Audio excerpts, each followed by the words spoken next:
In a statement on the State Department website, Rubio said it is time for the transitional government of South Sudan to stop taking advantage of the United States. Enforcing our nation's immigration laws is critically important to the national security and public safety of the United States. Every country must accept the return of its citizens in a timely manner when another country, including the United States, seeks to remove them, as South Sudan's transitional government has failed to fully respect this principle. Effective immediately, the United States Department of State is taking action to revoke all visas held by South Sudanese passport holders and prevent further issuance to prevent entry into the United States by South Sudanese passport holders. We'll be prepared to review these actions when South Sudan is in full cooperation. It comes after a deportation dispute between the United States and South Sudan. Washington says the African nation refused to accept the return of one individual, and now an entire community is paying the price. During a news conference, South Sudan's foreign minister responded to this revocation by the United States.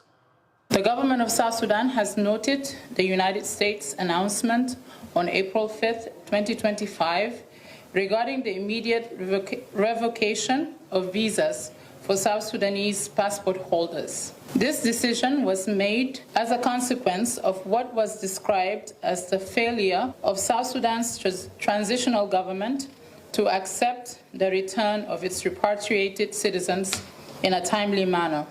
We would like to clarify that the government of South Sudan has consistently maintained open communication and cooperation with U.S. authorities regarding immigration and deportation matters. The government welcomes all its citizens, whether they are returning voluntarily or through deportation processes. It is imperative to highlight that South Sudan has consistently demonstrated goodwill and cooperation with the United States on immigration and deportation issues. In this context, the South Sudanese Embassy in Washington, D.C. has issued emergency travel documents for 21 out of 23 individuals identified by U.S. authorities, with some successfully repatriated and admitted into South Sudan without issue. Of the 2 individuals confirmed as non-South Sudanese nationals, one is a Congolese citizen, namely Mr. Makula Kintu, and the other is a Sudanese national.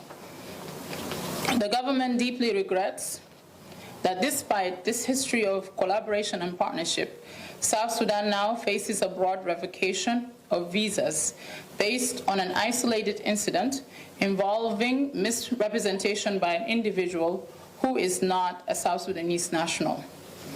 South Sudan reaffirms its commitment to engaging constructively with the United States to ensure the proper verification and acceptance of bona fide South Sudanese nationals consistent with international standards and practices. South Sudan values its strong partnership with the United States and appreciates the significant contributions made by the American government and people, as well as the South Sudanese community residing in the U.S. The government remains steadfast in its commitment to resolving this matter through constructive dialogue and collaboration.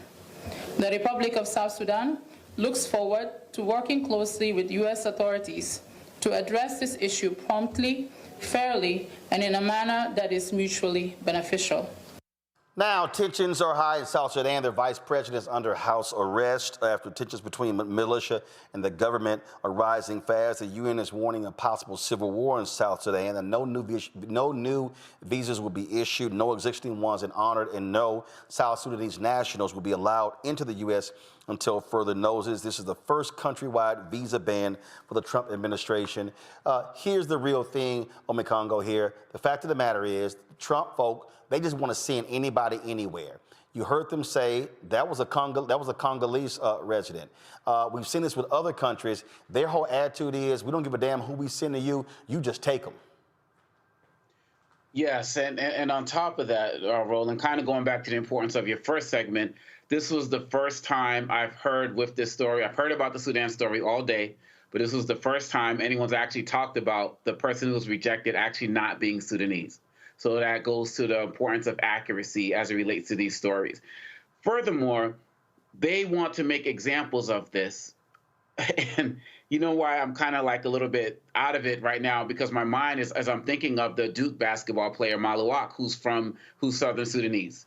And I'm wondering, like, are they gonna make an example out of him? You know, he's at Duke, and that's where Stephen Miller went, and he probably doesn't think black people should go to Duke or something. But this is when people need to rally together, because it's another example of Trump also starting with small nations and small countries that he thinks that people aren't going to give a damn about. And if you think that is only going to be South Sudan, it's going to be other countries. So this is the time when people need to rally around, have accuracy, respect other countries' sovereignty, and just like you're doing with El Salvador, not just shipping people wherever you feel like you can ship them. People need to stand for their sovereign borders. This administration has no patience, and they just want to make examples out of everybody. And I'm really interested to see what's going to happen at Duke if they're going to try to make an example out of him. Roland, there are less than 50 visas that have been issued to South Sudanese here in the United States, right? This is who they want to target. It's not surprising. We got to stand together. Kelly, real simple. This is called African nations are shithole countries. That's what Donald Trump thinks. And we're going to make an example out of you, shithole, your shithole country. That's all this is. They don't give it. They do. Donald Trump, MAGA, Elon Musk, J.D. Vance, Marco Rubio, they do not want black people in this country. They will happily take white Afrikaners from South Africa. They do not want black people from Africa. Right? You heard about the $5 million gold card for people who can afford it that was basically advertised to white European countries and Russia. You hear about it in the dog whistles of exactly who they're going to welcome here and exactly who they're not. Said dog whistle is becoming a little bit louder and becoming a real whistle now, but you're absolutely right. It is sad. It is sad and it's pathetic how this administration is just living in their racism out loud through these policies, through their rhetoric, through their behaviors, everything. But what I am more concerned about now is, after this administration, should there be an to this administration, we have to think about how these countries are going to treat us from here on out, because it can't be a foreign policy where they are treating us well, president by president by president, especially when our administration ideologies have been so mercurial from presidency to presidency as of late. They, like these other countries, Sudan, the European Union and the like, they're going to have to basically reframe how they see the United States from here on out, because they can't afford to govern their foreign policies based off of specifically who's in office at the time. There has to be some type of uniformity on their end. So what does that mean for us? If I were in their shoes, we would be treated like a third world country until there was a new history of decent behavior. And right now we don't have that. We haven't had that for at least a decade and a half, as far as how mercurial and flip-floppy we have been as far as foreign policy is concerned. So my concern isn't just about Sudan. While it is terrible, this is a now problem. But what are the implications of this? It is how other countries are going to be viewing us. Sudan has partnerships with other countries. You know what I'm saying? Like, we're not the only country that has business with Sudan, who has diplomatic relations with South Sudan.